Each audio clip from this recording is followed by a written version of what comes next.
Hello everybody, this is Kaleem Ansari Sidra GS से आप सभी का स्वागत करता हूं। जैसा कि आपको पता है कि हमारी हिस्ट्री की जो है एक तरह से क्लासेस चल रही थी और उसमें हमने कुछ चैप्टरों को कवर भी कर लिया है, जिसमें हमारा पहला चैप्टर था rise of the Hitler, Nazism and the rise of Hitler, और दूसरा हमारा दी फ्रेंच रेवोल्यूशन था। जितनी अच्छी तरीके से हमने उन दो चैप्टरों को करने की कोशिश की है या जितना बेटर हो सकता है मैंने पूरी कोशिश की है कि उनको बहुत अच्छे से किया जाए, ताकि कोई भी 9th क्लास का स्टूडेंट हो वो जब भी इनको पढ़े या इनसे कुछ सीखे तो उसको सब कुछ क्रिस्टल क्लियर हो जाना चाहिए और वो अपने एग्जाम पॉइंट ऑफ व्यू से बहुत बेहतर और इफेक्टिव तैयारी कर सके। और उसके बाद वो अगर कंपटीशन वगैरह के लिए या कुछ इस तरीके से इसको पढ़ता है कि उसको कुछ कंपटीशन में भी फ़ायदा मिले, जैसे कि कुछ एंट्रेंस हो या फिर कुछ कॉलेजेस एंट्रेंस या फिर यूनिवर्सिटी या किसी भी तरह का कोई कंपटीशन हो, उनमें उसको बहुत अच्छे से फ़ायदा मिले। क्योंकि मैं कंपटीशन के लिए भी इस तरीके के टॉपिक कराता हूँ, तो इसलिए मैं इसको इस ढंग से कराने की कोशिश कर रहा हूँ कि ये सिर्फ 9th क्लास तक ही एक तरह से बोल सकते हैं कि वहीं तक ना रहे, इसका सीमित या बहुत छोटा या नैरो क्राइटेरिया ना हो, इसको बहुत ब्रॉड लेवल पे किया जाए ताकि बहुत अच्छे से स्टूडेंट आप इसको समझ सकें। तो दो चैप्टर हमने करा दिए थे। आज का जो हमारा चैप्टर है उसका नाम आप बोर्ड पे भी देख रहे होंगे, socialism in Europe and the Russian revolution. मतलब कि यूरोप के अंदर समाजवाद किस तरह से आया और रूसी क्रांति किस तरह से हुई।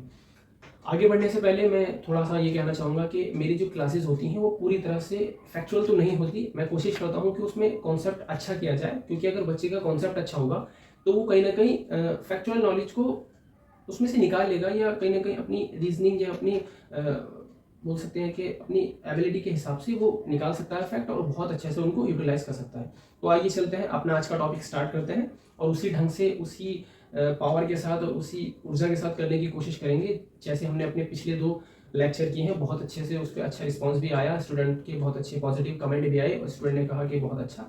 तो यही मोटिवेशन है जो हमें बहुत ज़्यादा मोटिवेट करता है और कहीं ना कहीं कहता है कि जल्द से जल्द अगली वीडियो लेके आनी चाहिए। तो चलिए बिना देरी करें अपने टॉपिक की तरफ आगे बढ़ते हैं। तो जैसे कि आपको पता है हमारा जो टॉपिक है socialism in Europe and the Russian revolution.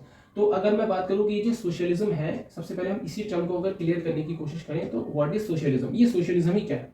तो अगर हम इसकी बात करें तो सोशलिज्म एक आइडियोलॉजी है। What is socialism? Socialism is a ideology, एक ऐसी आइडियोलॉजी जो एक तरह से फ्रीडम की बात करता हो, जो इक्वालिटी की बात करता हो, यूनिटी की बात करता हो। मतलब एक तरह से जो रिसोर्सेज हैं वो कुछ ग्रुप के पास या कुछ पावरफुल इकोनॉमिकली पावरफुल लोगों के पास रिसोर्सेज सारे ना हो, रिसोर्सेज का डिस्ट्रीब्यूशन हो और वो डिस्ट्रीब्यूशन इस तरह से हो कि समाज या देश में रहने वाले, नेशन के अंदर सर्वाइव करने वाले सभी लोगों के पास उनका डिस्ट्रीब्यूशन हो, ताकि ये जो अमीर और गरीब, पुअर और रिच का जो गैप है वो एक तरह से समाप्त हो जाए। ये कहीं से कहीं अगर समाप्त भी ना हो तो इनके बीच का जो गैप है वो बहुत ज़्यादा कम हो जाए। तो एक ये आइडियोलॉजी है, जैसे कि और भी आइडियोलॉजी होती है, जैसे मार्क्सिज्म भी इससे बहुत ज़्यादा सिमिलर है, फिर कम्युनिस्ट है, फिर हमारा कैपिटलिज्म है। इसी तरह से हमारी सोशलिज्म भी एक आइडियोलॉजी है। तो अगर आपसे कोई पूछे कि व्हाट इज सोशलिज्म, तो ये कहेंगे कि सोशलिज्म इज ए आइडियोलॉजी, ठीक है, जिसके अंदर हम इक्वालिटी की बात करते हैं, फ्रीडम की बात करते हैं और कहीं ना कहीं जो रिसोर्सेज हैं इनका डिस्ट्रीब्यूशन सोसाइटी में रहने वाले हर पर्सन तक हो, इस तरीके की एक आइडियोलॉजी है। इसके बाद अगर हम अपनी नेक्स्ट हेडिंग की तरफ बढ़े या इससे आगे बढ़े तो हम एक हेडिंग है हमारे यहाँ पे the age of the social change, किस तरह से सोशल चेंज जो है वो यूरोप के अंदर आए। तो जैसा कि आपको पता ही है, हम सोशल चेंज के ऊपर जाने से पहले हम थोड़ी बात करते हैं, क्योंकि आपने देखा होगा कि जब समाज में कोई एक तरह से आमूल चूल जब परिवर्तन होता है, आमूल चूल परिवर्तन इन द सेंस कि ऐसा कि आज कुछ और कल कुछ और। जैसे कि आपको पता ही कि जब रशिया का जो रिवॉल्यूशन होगा वहां पे उससे पहले एक ऐसे राजा का, एक ऐसे तानाशाह का राज होगा और फिर अगले ही दिन वहाँ की जो पॉलिटिकल जो पावर है उसको पूरी तरह से पलट के वहाँ पे एक सोशलिस्ट या कम्युनिस्ट सरकार की मतलब एक पार्टी की सरकार बन जाएगी। तो एक ऐसा परिवर्तन जो एकदम हो जाए, क्रांतिकारी रिवोल्यूशनरी परिवर्तन। तो इस तरीके के जो परिवर्तन आते हैं तो उनका कहीं ना कहीं समाज पे असर पड़ता है।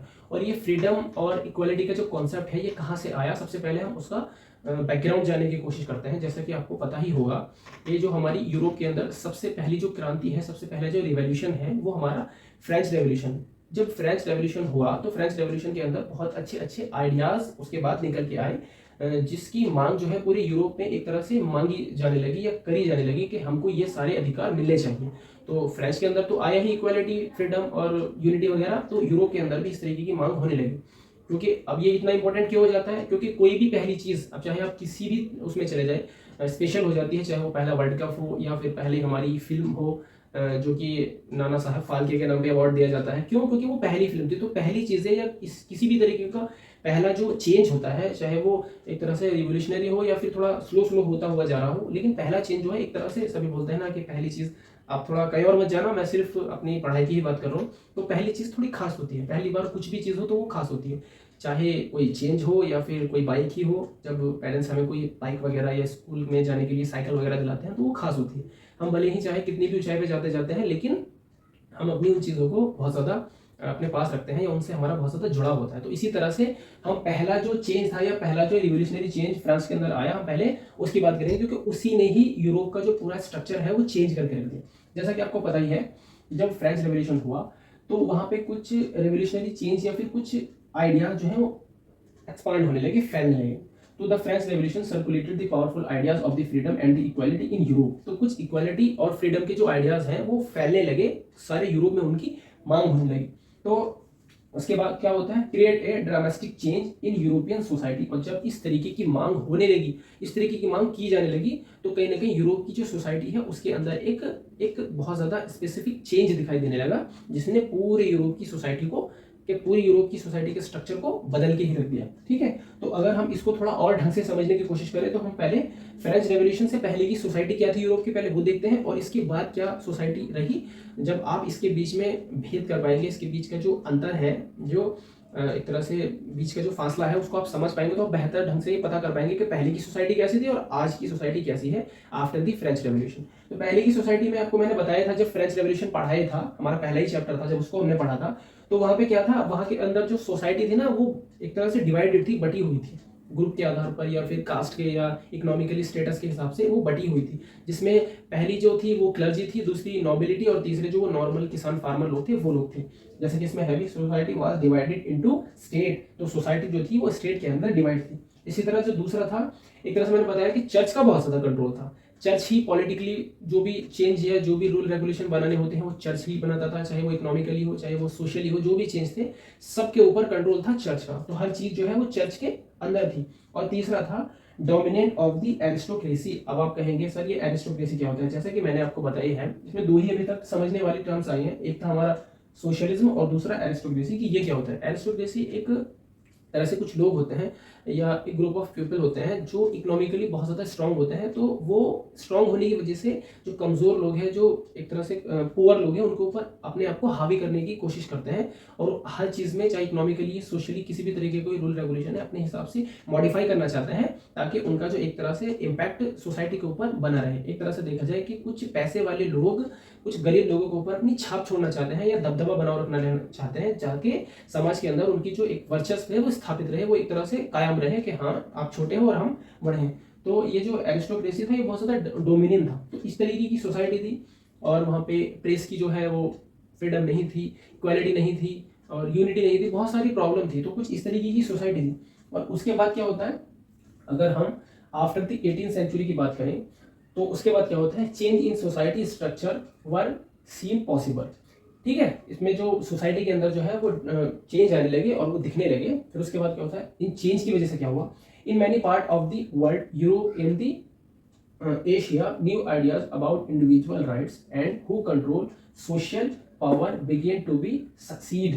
तो कुछ जब यूरोप के अंदर इन आइडियाज की मांग होने लगी तो ये वर्ल्ड के अंदर फैलने लगे। अब जैसे कि मैं इसको थोड़ा आसान करके बताने की कोशिश करता हूँ। जैसे कि आपको पता ही होगा कि जब फ्रांस के अंदर ये रिवोल्यूशनरी चेंज हुआ तो यूरोप के अंदर अलग अलग मांग होने लगी। इसी तरह के जो राइट्स हैं, इंडिविजुअल अपने राइट को लेकर के बहुत ज़्यादा संवेदनशील हो गया।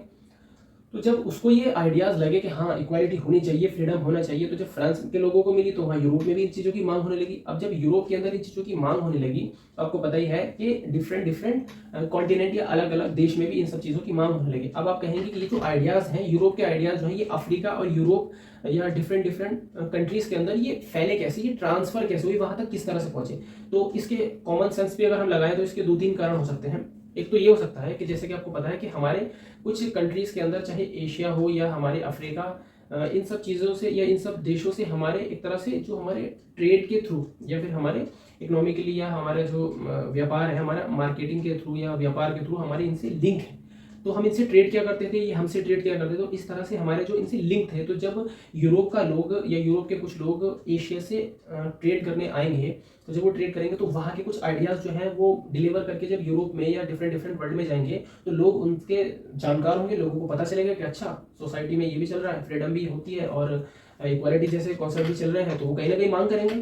और दूसरा जो है इन आइडियाज़ को डिलीवर करने का या अलग अलग देशों तक पहुंचाने का तरीका ये हो सकता है कि आपको पता ही होगा कि जो यूरोप की पावरफुल कंट्रीज थी उनकी कुछ कॉलोनीज थी, उन्होंने अपने उपनिवेश बना रखे थे। उपनिवेश मतलब एक पावरफुल कंट्री किसी गरीब या किसी असभ्य या किसी इकोनॉमिकली वीक जो कमज़ोर देश होता है उसके ऊपर उसके संसाधनों का इस्तेमाल करती है अपने देश को पावरफुल बनाने के लिए। और वो ऐसा दावा करती है कि हम यहाँ पे इसलिए राज कर रहे हैं क्योंकि यहाँ के जो लोग हैं वो असभ्य हैं और वो कुछ जानते नहीं है, सोसाइटी वगैरह से उनका कोई लेना देना नहीं है, वो सिविलाइज्ड पर्सन नहीं है या फिर सिविलाइज्ड सोसाइटी नहीं है, तो हम उनको सिविलाइज्ड करने आए हैं और इस सिविलाइज्ड करने के बदले हम यहाँ के रिसोर्सेज का यूज़ करेंगे ताकि हमारा जो देश है जहाँ के हम रहंदे हैं, बाशिंदे हैं, वहाँ का हम विकास कर सकें। तो दूसरा तरीका ये हो सकता है। और तीसरा आपने देखा होगा कि तरह तरह की जो आइडियोलॉजी है तो वो बहुत ज़्यादा फैलती हैं। तो जब ये आइडियोलॉजी या क्रांतिकारी आइडियोलॉजी जब फैलती हैं तो इनसे बहुत ज़्यादा इम्पैक्ट पड़ता है। तो इसी तरह से ये आइडियोलॉजी जो है वो यूरोप में और एशिया के बहुत ज़्यादा देशों के अंदर वो फैलने लगी। तो इस तरह से एक्सपेंशन ऐसे हुआ।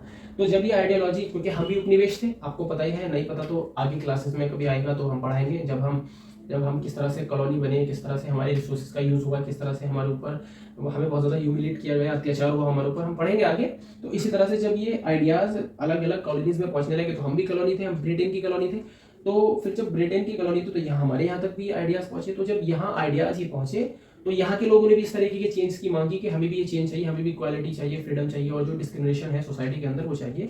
इसका हम बेस्ट एग्जाम्पल अगर दें तो हम राजा राम मोहन राय का एक बहुत अच्छा एग्जांपल ले सकते हैं। आपको पता ही है कि किस तरह उन्होंने लॉर्ड विलियम बेंटिक के साथ मिलकर समाज के अंदर जो कुछ हमारे हिंदू धर्म के अंदर या हमारी सामाजिक जो कुछ कुरीतियाँ थी, बुरी बातें थी, उनके ऊपर चोट की और कहीं ना कहीं उनको दूर करने की कोशिश की। चाहे वो सती प्रथा हो या फिर चाहे वो ह्यूमन बोल सकते हैं कि वुमेन इन्फेंटिसाइड, जैसे कि लड़कियां जब पैदा होती थी तो उनको तभी मार दिया जाता था, चाहे तो पैदा होने के बाद लड़की हुई तब मार दिया या फिर उसको अलग तरीके से अबॉर्शन वगैरह करा के या किसी भी तरह से उसको मरवा दिया जाता था। तो इस तरीके की जो कुरीतियां हैं उन पे उन्होंने बंदिशें लगाई, उनको बंद कराया। तो इस तरह की आइडियोलॉजी जो है वो पहुंचने लगी। फिर क्या होता है, the development in the colony in turn these ideas of the social change. वही बात जो मैंने बताई। तो इस तरह से ये पूरा मसला था और क्या कंडीशन थी फ्रेंच रेवोल्यूशन से पहले और क्या कंडीशन थी फ्रेंच रेवोल्यूशन के बाद, यहाँ तक हमने बता दिया। जैसे कि आपको पता ही है कि जो सोसाइटी थी या यूरोप की सोसाइटी थी वो 3 पार्ट के अंदर डिवाइड हो गई थी, जिसमें पहला लिबरल, दूसरा रेडिकल और तीसरा कंजर्वेटिव्स थे। अब ये लोग चेंज तो चाहते थे। अब मैं यहाँ पे थोड़ी सी बात करना चाहूँगा, थोड़ा अच्छे से समझने की कोशिश करेंगे और 9th क्लास से ऊपर की थोड़ी मैं बात बताने की कोशिश करूँगा। तो स्टूडेंट, जैसे कि आपको पता है कि जो लिबरल और कंजर्वेटिव और रेडिकल जो हैं ये हर एक कालखंड में या हर एक पीरियड में अलग अलग हो सकते हैं। हो सकता है कि जो आज रेडिकल है वो कल लिबरल हो जाए या फिर कंजर्वेटिव हो जाए, या हो सकता है कि जो पहले कंजर्वेटिव थे या हो सकता है कि जो पहले रेडिकल थे वो आज के लिबरल या फिर कंजर्वेटिव हो जाए। जैसे कि एक एग्जांपल के तौर पे रेडिकल वो लोग होते हैं जो एकदम से चेंज चाहते हैं, आमूलचूल परिवर्तन चाहते हैं, रिवोल्यूशनरी चेंज चाहते हैं कि आज ये है तो कल ये। जैसे कि अभी महिलाओं को वोट का अधिकार नहीं है, कल से महिलाओं को वोट का अधिकार मिलेगा। जैसे कि अभी तक यहाँ पे जो हमारे देश के ऊपर जो है वो राजा का या तानाशाही चलती है और कल से जो है यहाँ पे डेमोक्रेटिव गवर्नमेंट होगी। ठीक है, तो इस तरीके के जो लोग होते हैं जो आमूलचूल परिवर्तन चाहते हैं कि आज कुछ और कल कुछ, वो होते हैं रेडिकल। और जो होते हैं कि चेंज तो हो, हमारी रिलीजियस जो भावना है या इस तरीके की चीज़ों को ध्यान में रखते हुए चेंज किए जाए, मतलब चेंज तो किए जाए लेकिन धीरे धीरे चेंज किए जाए ताकि समाज जो है उस चेंज को एक्सेप्ट कर सके और धीरे धीरे उसमें ट्रांसफॉर्म हो जाए। और कंजर्वेटिव कुछ ऐसे लोग होते हैं जो चाहते हैं कि नहीं, चेंज तो होने नहीं चाहिए, जो चेंज के एकदम अगेंस्ट में होते हैं, वो चाहते हैं नहीं, सोसाइटी में चेंज होने नहीं चाहिए, जो भी चीज़ें हैं वो जैसे चलती आ रही हैं वो वैसे ही चलती होनी चाहिए। ट्रेडिशनल आइडिया को वो फॉलो करते हैं, ट्रेडिशनली जो चला आ रहा है उसी को ही फॉलो करेंगे, जिस चीज़ों में उनका विश्वास है वही विश्वास चलेगा, वही उपासना धर्म पद्धति सब वही रहेगी, वो बिल्कुल चेंज नहीं चाहते। जैसे कि इसका एक बेस्ट एग्जांपल है, अगर आपने देखा होगा तो एक शाहरुख खान और अमिताभ बच्चन की मूवी है मोहब्बत है। जो शाहरुख खान होते हैं वो होते हैं रेडिकल किस्म के या फिर लिबरल किस्म के, वो चेंज चाहते हैं। और जो अमिताभ बच्चन जो दिखाए हैं उसमें वो दिखाए हैं कंजर्वेटिव की भूमिका में, वो बोलते हैं हमें चेंज पसंद नहीं है, मैं परिवर्तनों को पसंद नहीं करता हूँ। तो उसमें बहुत ही ज़्यादा लिबरल या बोल सकते हैं रेडिकल और कंजर्वेटिव के बीच में एक जो कॉन्फ्लिक्ट है ना, एक बीच का संघर्ष दिखाया गया है। बहुत अच्छी मूवी है, तो आप अगर कभी चाहें तो देखेगा। दोस्तों फिल्मों को हम बिल्कुल इस तरह से नहीं समझ सकते कि फिल्म जो है वो कुछ भी नहीं है। फिल्म से हमें बहुत कुछ सीखने को मिलता है, और फिल्म जो होती है या जो मूवीज़ होती हैं वो सोसाइटी का एक तरह से मिरर होती है, बोल सकते हैं कि समाज का दर्पण होती है। जो समाज के अंदर चल रहा होता है वही हमें उनसे सीखने को मिलता है। जैसे मैं एग्जाम्पल के तौर पर आपको बताऊं कि आर्टिफिशियल इंटेलिजेंट के ऊपर कोई पोस्ट बोल रहा था कि इस पर कुछ लिख के दिखाओ, भले ही किसी को ना पता हो, लेकिन जब मैंने रॉबर्ट मूवी देखी तो मुझे पता लग गया क्या होता है आर्टिफिशियल इंटेलिजेंस। आज मैं 100-200 वर्ड छोड़ो, मैं आज 2000-2500 वर्ड उस पर लिख सकता हूँ। तो ये क्या हुआ, क्योंकि मुझे मूवी से ये देखने को मिला, अच्छा ये होता है आर्टिफिशियल इंटेलिजेंट, मतलब कि वो सारे काम जो आदमी के बिना कोई मशीन करने लगे, आदमी ही वाले। तो वो तो आपको बहुत अच्छे से पता है कि किस तरह से रॉबर्ट मूवी के अंदर बहुत अच्छे से बताया गया, तो आप लिख सकते हैं। तो इस तरह मूवीज तो जो है वो बहुत सारी चीजें सीखनी चाहिए। एक एग्जाम्पल अगर मैं और दूं तो आपने 3 इडियट्स में देखा होगा कि पहले ऐसा होता था कि अगर कभी रोड पे कोई एक्सीडेंट वगैरह हो जाया करता था या कुछ भी हो जाया करता था, तो लोग क्या करते थे, उस बॉडी से या जो एक्सीडेंट पड़ा हुआ है रोड पे उससे बचने की कोशिश करते, डरते थे कि पुलिस का चक्कर हो जाएगा, ये हो जाएगा, वो हो जाएगा, तो लोग उसके पास नहीं आते थे और उस वजह से उसकी मौत हो जाया करती थी। अब 3 इडियट्स में एक सीन दिखाया गया है, वो उसको वहां पे पहुंचाता है, उस वजह से उसकी जान बच जाती है। तो उसी से ही सुप्रीम कोर्ट या हमारे हाई कोर्ट को भी सीखने का मौका मिला कि हाँ कितना अच्छा कॉन्सेप्ट है। बच्चे ने जो है बिल्कुल परवाह नहीं करी एम्बुलेंस या इन सब चीज़ों की, या बिल्कुल ये कतराया नहीं उससे कि मैं नहीं जाता, पुलिस केस हो जाएगा, ये हो जाएगा, वो हो जाएगा। इस वजह से उस आदमी की जान बच गई। अल्टीमेटली इस प्रोसेस से या पुलिस के लफड़ों से ज़्यादा इंपॉर्टेंट उस आदमी की जान थी जिसकी बच गई। तो सुप्रीम कोर्ट को भी कहीं ना कहीं सोचने का मौका मिला कि आइंदा से कभी भी कोई डेड बॉडी हो या कोई घायल या एक्सीडेंटल पर्सन कोई हॉस्पिटल आता है या कोई उसको पहुंचाता है, तो उससे किसी तरीके का पूछताछ ना हो। बस उसका सिर्फ इतना ही रोल है कि वो किसी एक अज्ञात या अनजान अननोन पर्सन को लेकर के हॉस्पिटल तक पहुंचा दिया उसने। अब अगर उसको उसकी जिंदगी होगी तो वो बच सकता है, वो ना है तो नहीं बच सकता है, लेकिन उसने जो है वो अपना काम कर दिया। तो देखा कहीं ना कहीं हमें फिल्मों से बहुत अच्छी चीजें सीखने को मिलती हैं। जैसे ही फिल्म का नाम आता है तो जो मानसिक रूप से गरीब होते हैं वो बोलते हैं अच्छा फिल्मों की बात कर रहा है। भाई फिल्में भी बहुत कुछ सिखा सकती हैं। ये डिपेंड करता है कि फिल्म किस तरह से देख रहे हैं और आप क्या समझ रहे हैं और सीख क्या रहे हैं फिल्म से। तो इसलिए मैं तो देखता हूँ और बहुत सी चीज़ें सीखता भी हूँ और उनको अपनी जो अपना पर्सनल लाइफ है उसमें अप्लाई करने की भी कोशिश करते हैं। खैर छोड़िए, थोड़ा आगे बढ़ता है। तो कंजर्वेटिव वो होते हैं जो चेंज नहीं चाहते, और रेडिकल होते हैं जो आमूलचूल परिवर्तन चाहते हैं। आज ये है तो कल ये होना चाहिए। और लिबरल का मैंने आपको बताया है कि ये इस तरीके के लोग होते हैं, चेंज तो हो लेकिन चेंज ऐसा हो कि धीरे धीरे हो और एकदम से सब कुछ ना हो। तो अब हम इसको थोड़ा सा और क्लियरली समझने की कोशिश करते हैं ताकि आपको बहुत अच्छे से पता चल जाए कि लिबरल होते क्या है। ये तो मैंने आपको थ्योरी के फॉर्म में बता दिया। अब इस पर थोड़े से पॉइंट अगर कोई पूछे कि व्हाट इज लिबरल, तो आप समझ सकते हैं लिबरल क्या होता है। तो लिबरल को देखते हैं। लिबरल कौन थे, लिबरल लोग चाहते क्या थे, उनकी थोड़ी आइडियोलॉजी क्या थी, उसके ऊपर थोड़ा डिस्कस करते हैं। तो लिबरल लोग जो थे वो चाहते थे कि टॉलरेटेड ऑल दी रिलीजियस, मतलब देश के अंदर जितने भी धर्म हैं उन सबको समानता से या उन सबको अपने अपने धर्म के अनुसार उन व्यक्तियों को रहने दिया जाए, मतलब सारे धर्मों को मान्यता दी जाए, सारे धर्म को बराबर समझा जाए। तो इस तरीके के लोगों का विचार था। और दूसरा उनका था अपोज द डायनेस्टी रूल। तो जिस तरीके का डायनेस्टी रूल होता है कि सबसे पहले उसके बाप का रूल चलता आ रहा था, फिर उसके बेटे का, फिर उसके बेटे का, फिर उसके बेटे का, तो इस तरीके के जो रूल को थे वो अपोज करते थे, हटाते थे कि इस तरीके का रूल जो है वो नहीं होना चाहिए, एक डेमोक्रेटिक गवर्नमेंट होनी चाहिए। अब वो डेमोक्रेटिक गवर्नमेंट किस सेंस में बोलते थे, उनका भी थोड़ा सा लेवल अलग था। आज की जो डेमोक्रेटिक गवर्नमेंट है वो थोड़ी अलग है और उनका जो मानना था वो थोड़ा अलग था, उस पर अभी चर्चा करेंगे। और उसके बाद में और क्या था, safe guard of the individual right, safe guard of the individual rights against the government. मतलब जो इंडिविजुअल के जो राइट हैं वो सेव किए जाए गवर्नमेंट से, मतलब गवर्नमेंट उसको मनचाही तरीके से कंट्रोल ना कर सके या रेगुलेट ना कर सके। तो इस तरीके के उनके कुछ थॉट थे, वो चाहते थे कि इस तरीके का समाज के अंदर या सोसाइटी के अंदर चेंज होना चाहिए। अब वो उनके अंदर देखा जाए तो आज के लिबरल से वो किस तरह से अलग थे या क्या उनके अंदर कमियां थी, अभी ये थोड़ी सी वो भी देख लेते हैं। एक तो वो बिलीव नहीं करते थे यूनिवर्सल एडल्ट फ्रेंचाइज होता है, मतलब कि ऐसा कोई भी व्यक्ति जो 18 साल से ज्यादा का है, सार्वभौमिक वयस्क मताधिकार जिसे हम हिंदी में बोलते हैं, 18 साल से ऊपर का कोई भी व्यक्ति है वो वोटिंग कर सके, तो वो इस चीज़ को पसंद नहीं करते थे। वो चाहते थे कि 25 साल से ज़्यादा का व्यक्ति हो जो इकोनॉमिकली स्ट्रांग हो, जिसके पास ज़मीन वगैरह हो, वही वोट डाल सकता है। और वो they also against the voting of women, और वो जो औरतों की या महिलाओं के वोट डालने के भी खिलाफ थे। तो इस तरीके के लोग थे उस टाइम में लिबरल। और अब हम बात करें, अगर यहीं से आगे को हम बात करते हैं, जो दूसरे लोग थे या दूसरा जो ग्रुप था वो थे हमारे रेडिकल्स।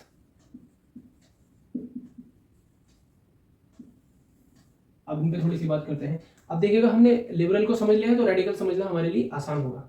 अब जो जो लिबरल की कमियां थी या जो जो लिबरल नहीं चाहते थे, रेडिकल्स वही चाहते थे। जो वो चाहते थे कि महिलाओं को अधिकार नहीं मिलना चाहिए, महिलाओं को वोटिंग का राइट नहीं होना चाहिए, ये चाहते थे कि महिलाओं को वोटिंग का राइट होना चाहिए। वो यूनिवर्सल एडल्ट फ्रेंचाइज में विश्वास नहीं रखते थे, ये चाहते थे कि वो होना चाहिए। सभी 18 साल से ज़्यादा के जो भी हो, चाहे वो लड़का हो या लड़की, सभी को वोटिंग राइट होनी चाहिए, ताकि वो गवर्नमेंट को बनाने में या गवर्नमेंट को चलाने में अपना जो है वो कहीं ना कहीं कंट्रीब्यूशन दे सकें।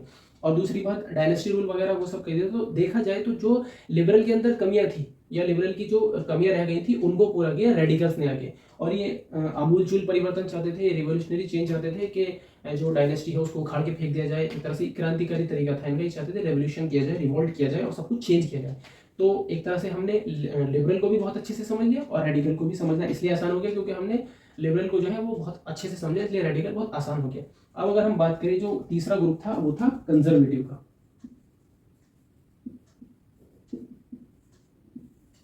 तीसरा ग्रुप था कंजर्वेटिव का। कंजर्वेटिव का जैसे मैंने आपको बताया था, ये तो किसी तरीके का चेंज चाहते ही नहीं थे कि भाई जैसे चलता आ रहा है उसी तरह से चलते रहने दो।